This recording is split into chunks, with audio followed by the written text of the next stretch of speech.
So most of my bananas are planted in this area here, and I wanted to just take a shot from far away so you can see how big these bananas are here in the front. So most of them that I have are dwarfs. The dwarfs are better to have in a subtropical climate because of our cold weather in the winter. You know, they recover better, they're lower to the ground and easier to protect. But these larger bananas here in the front are ice cream. They do produce a pretty good banana. I had my first ice cream banana last year. It kind of tasted, to me, it tasted like a sweet plantain that you'd cook. So yeah, I got that one rack there, and then I actually just noticed it before I came out here to videotape this. This very tall one on the left is pushing out a banana flower right now. I'll see if I can get that on video.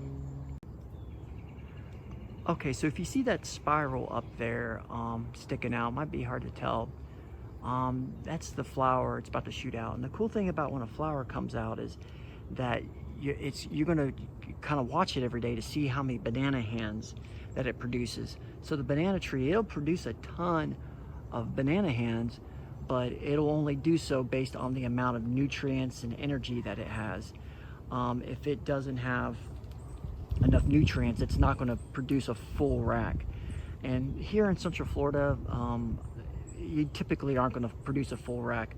I probably have only, like this one here, it may be a third rack. I mean, you really got to have a lot of nutrients, a lot of organic material, watering it heavily to get a big rack. So, but I'm happy with this one. I mean, there's probably, I don't know, probably 70 to 100 bananas up there on this one.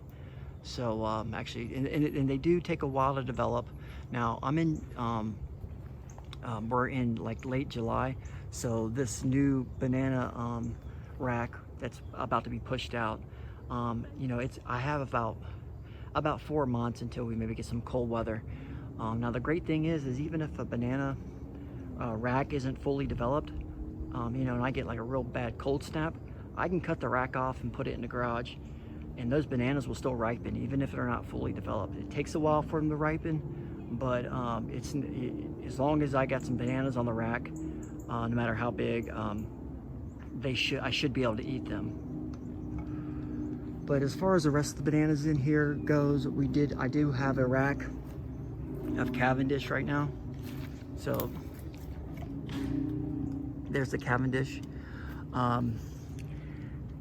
So hopefully I'll be able to harvest those, I don't know, maybe in the next month or so. And then one other thing I wanted to point out is, so the bananas here in this mulch, it stays nice and moist, and there's a lot of shade. It's a good place to propagate cuttings. So I forget what it's called, but it's like a trumpet flower or something like that. A neighbor gave it to us, and so my wife wanted that started, and it started right here, underneath these bananas. There's an ever-bearing mulberry that I propagated under there. Sweet almond is in there as well, so I got to find a home for those because they're ready to plant somewhere else.